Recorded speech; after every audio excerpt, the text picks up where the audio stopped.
সালামু আলাইকুম। আমরা সিলেট বিভাগ সম্পর্কে আলোচনা করছিলাম। গত ক্লাসে আমরা সিলেট বিভাগের ভৌগোলিক অবস্থান সম্পর্কে জেনেছি। আজকে আমরা সিলেট বিভাগের জনসংখ্যা, আয়তন, ঘনত্ব এবং সাক্ষরতার হার সম্পর্কে জানব। ক্লাস শুরু করে আমরা সিলেট বিভাগ সম্পর্কে আলোচনা করছি। সিলেট বিভাগ, ঠিক আছে? এখন আমরা দেখব সিলেট বিভাগের মোট আয়তন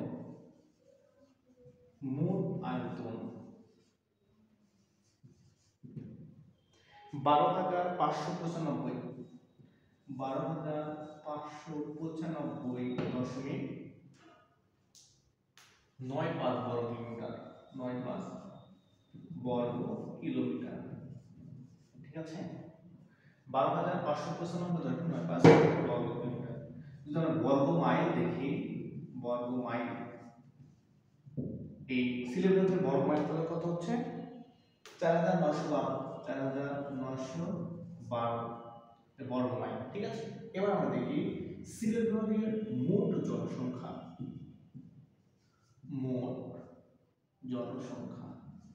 ঠিক আছে?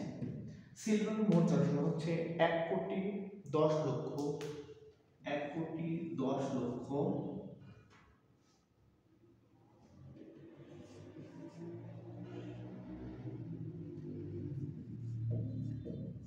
জন, ঠিক আছে? 1,10,34,863 জন এর মোট জনসংখ্যা সিলেট বিভাগের।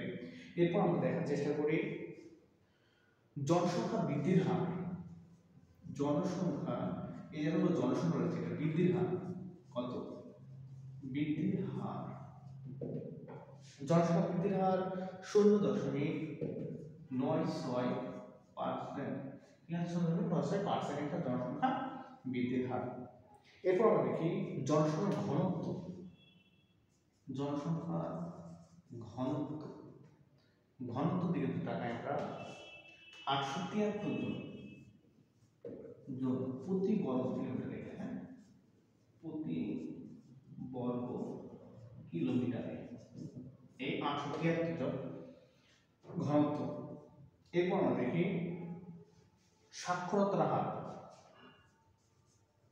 সাক্ষরতার হার, সাক্ষরতার হার কত? 71.92%, 71.92%, ঠিক আছে? আরেকবার আমরা দেখার চেষ্টা করি যে এই সিলেট বিভাগের মোট আয়তন 12,595.95 বর্গ কিলোমিটার। এরপর দেখি এটা হচ্ছে বর্গ কিলোমিটার, আর বর্গ মাইল দেখি 4,912। মোট জনসংখ্যা 1,10,34,863 জন এই সিলেট বিভাগের মোট জনসংখ্যা। জনসংখ্যা বৃদ্ধির হার 0.96% এবং জনসংখ্যার ঘনত্ব 873 জন প্রতি বর্গ কিলোমিটারে এবং সাক্ষরতার হার 71.92%।